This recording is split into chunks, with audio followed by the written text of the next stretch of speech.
दोस्तों इस वीडियो में बात करेंगे कल से ओपन होने वाले एसएमई आईपीओ के बारे में। तो कल से एक एसएमई आईपीओ केवी टॉयज इंडिया आईपीओ ओपन हो रहा है। अब इसके ग्रे मार्केट के अंदर अच्छी डिमांड देखने को मिल रही है। तो चलिए जानते हैं कि कंपनी का बिजनेस कैसा है, फाइनेंशियल कैसे हैं, आईपीओ को टारगेट करना चाहिए या फिर नहीं करना चाहिए। इसके अलावा कुछ और आईपीओ भी ओपन हो रहे हैं तो उनको भी डिस्कस कर लेंगे। तो चलिए वीडियो को शुरू करते हैं। लेकिन इससे पहले कि मैं वीडियो को शुरू करूं, अगर आप इस चैनल पर पहली बार विजिट कर रहे हैं या फिर आपने चैनल अब तक सब्सक्राइब नहीं किया है तो चैनल को सब्सक्राइब कर लें और वीडियो को भी लाइक कर दें। सबसे पहले आईपीओ के डिटेल्स को देख लेते हैं। तो आईपीओ 8 दिसंबर से यानी कि कल से खुल रहा है और 10 दिसंबर को क्लोज होगा। फेस वैल्यू 10 रुपये पर शेयर है। बुकिंग प्राइस 239 है और आईपीओ में 600 शेयर्स का लॉट है। आईपीओ के साइज को देखें तो आईपीओ 40.15 करोड़ का है, जिसमें 2.41 करोड़ का पोर्शन मार्केट मेकर के लिए रखा गया है। गिरिराज स्टॉक ब्रोकिंग इसका मार्केट मेकर है। अब ऑलरेडी इनके मार्केट मेकर के ट्रैक रिकॉर्ड को देखें तो काफ़ी अच्छा ट्रैक रिकॉर्ड है। इसमें 37.74 करोड़ का पोर्शन पब्लिक के लिए है। पूरा का पूरा आईपीओ फ्रेश इशू का आईपीओ है।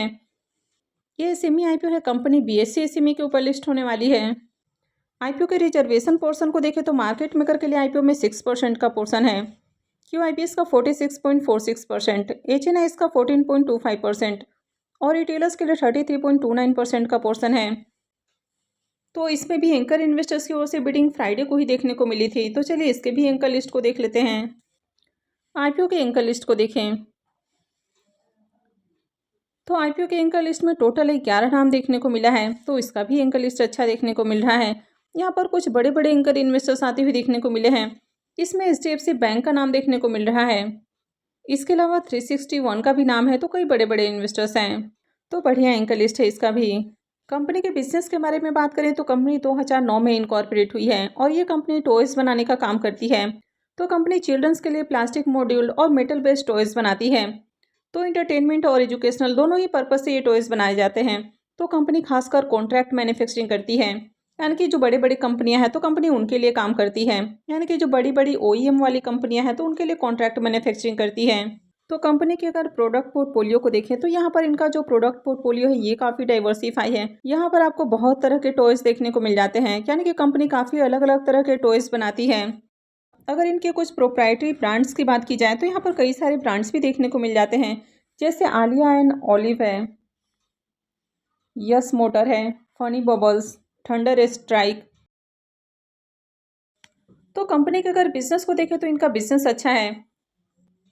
हालांकि ये जो सेगमेंट है ये हाईली कॉम्पिटेटिव सेगमेंट है, लेकिन एक चीज़ यहाँ पर काफ़ी पॉजिटिव है कि इस कंपनी का 11 ओईएम कंपनियों के साथ पार्टनरशिप देखने को मिल जाता है, जिनके लिए कंपनी कॉन्ट्रैक्ट मैन्युफैक्चरिंग करती है। अब कंपनी के अगर फाइनेंशियल की बात की जाए तो यहाँ पर 24 और 25 2 सालों का कंप्लीट फाइनेंशियल है और फाइनेंशियल 26 के 2 क्वार्टर यानी कि 6 मंथ के फाइनेंशियल हैं। सबसे पहले अगर कंपनी के एसेट को देखें तो ईयर ऑन ईयर इसका एसेट इंक्रीज हुआ है। अगर इनकम की बात करें तो 24 में इनकम मेंशन नहीं किए गए हैं, हालांकि 25 के बाद 26 में देखें तो यहाँ पर भी इनकम में ग्रोथ है। अब ये सिर्फ इसका 6 मंथ का इनकम है। प्रॉफिट की बात की जाए तो फाइनेंशियल 24 में कंपनी लॉस में थी, 25 में कंपनी 4.5 करोड़ से भी ज़्यादा के प्रॉफिट में आई है और 26 के 2 क्वार्टर में ही कंपनी 4 करोड़ से ज़्यादा के प्रॉफिट में है। अब यहाँ पर 24 से 25 के बीच में कंपनी के अगर प्रॉफिट को देखें तो शानदार जंप देखने को मिला है और अगर 26 में भी देखें तो अभी भी 2 क्वार्टर में कंपनी ने बढ़िया प्रॉफिट जनरेट किया है।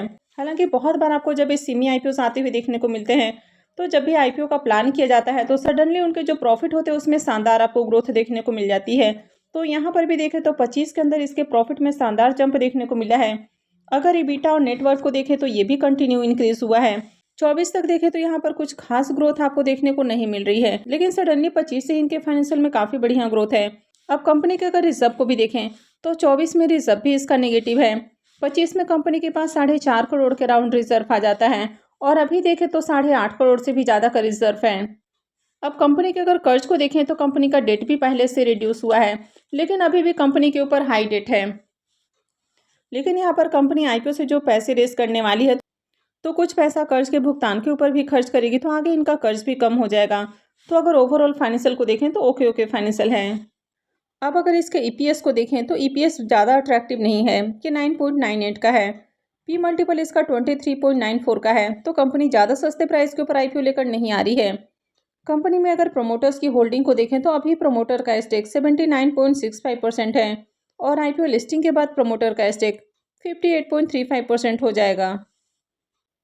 आईपीओ के ऑब्जेक्टिव की बात करें कि आईपीओ से जो फंड रेज किए जाएंगे तो उसको कहाँ यूज़ किया जाएगा, तो 20.92 करोड़ रुपए कंपनी वर्किंग कैपिटल रिक्वायरमेंट के लिए खर्च करने वाली है।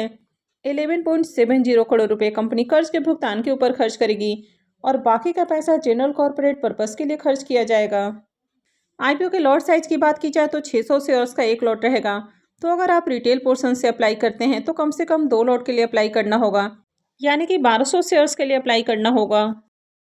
और यहाँ पर जो मिनिमम इन्वेस्टमेंट है वो 2,86,800 रुपये रहेगा। आईपीओ के शेड्यूल को देखें तो आईपीओ 8 दिसंबर से ओपन हो रहा है, यानी कि कल से ही ओपन हो रहा है और ये 10 दिसंबर को क्लोज होगा। अलॉटमेंट डेट 11 दिसंबर है, रिफंड डेट 12 दिसंबर, क्रेडिट डेट भी 12 दिसंबर है और लिस्टिंग 15 दिसंबर को होने वाली है।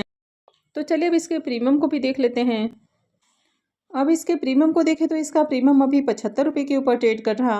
आईपीओ में 600 शेयर्स का लॉट है, तो 2 लॉट से 90,000 रुपये करीब प्रॉफिट की उम्मीद है। प्रीमियम को देखें तो प्रीमियम 31% से ऊपर ट्रेड कर रहा है, तो डिसेंट प्रीमियम है। कंपनी का अगर बिजनेस को देखें तो बिजनेस अच्छा है। कंपनी बड़ी बड़ी कंपनियों के लिए काम करती है, यानी कि जो ओईएम वाली कंपनियां हैं तो उनके लिए काम करती है और कंपनी के पास कई पॉपुलर ब्रांड्स भी हैं। तो बिजनेस अच्छा है, फाइनेंशियल भी ओके है। और ग्रे मार्केट में प्रीमियम भी देखें तो अट्रैक्टिव प्राइस के ऊपर देखने को मिल रहा है। आईपीओ का एंकल लिस्ट भी काफ़ी शानदार आया है, तो ये भी इसमें एक प्लस पॉइंट है।